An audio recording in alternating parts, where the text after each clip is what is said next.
ଆଜିର ନୂତନ ଶବ୍ଦ ହେଉଛି ACCORDANCE। ଆକୁ ଆମେ ଉଚ୍ଚାରଣ କରିବା ଏକର୍ଡେନ୍ସ।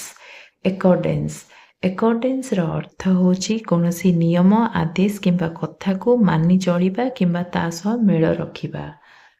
ଓଡ଼ିଆରେ ଅର୍ଥ ହେଉଛି ଅନୁରୂପ, ଅନୁସାରେ, ମେଳ କିମ୍ବା ସମରୂପତା। ଉଦାହରଣ ସ୍ୱରୂପ ବୁଝିବା, he acted in accordance with the rules, ମାନେ ସେ ନିୟମ ଅନୁସାରେ କାମ କଲା। ହିର ଅର୍ଥ ହେଉଛି ସେ, ଆକ୍ଟେଡ୍ର ଅର୍ଥ ହେଉଛି କାମ କଲା, ଏକର୍ଡେନ୍ସର ଅର୍ଥ ହେଉଛି ଅନୁସାରେ, ରୁଲ୍ସର ଅର୍ଥ ହେଉଛି ନିୟମ। ଦ୍ୱିତୀୟ ଉଦାହରଣ, everything was done in accordance with the plan, ମାନେ ସବୁ କାମ ଯୋଜନା ଅନୁସାରେ କରାଯାଇଥିଲା। ଏଭ୍ରିଥିଙ୍ଗର ଅର୍ଥ ହେଉଛି ସବୁ, ଡନ୍ର ଅର୍ଥ ହେଉଛି ୱାଜ୍ ଡନ୍ର ଅର୍ଥ ହେଉଛି କରାଯାଇଥିଲା, ଏକର୍ଡେନ୍ସର ଅର୍ଥ ହେଉଛି ଅନୁସାରେ, ପ୍ଲାନ୍ର ଅର୍ଥ ହେଉଛି ଯୋଜନା।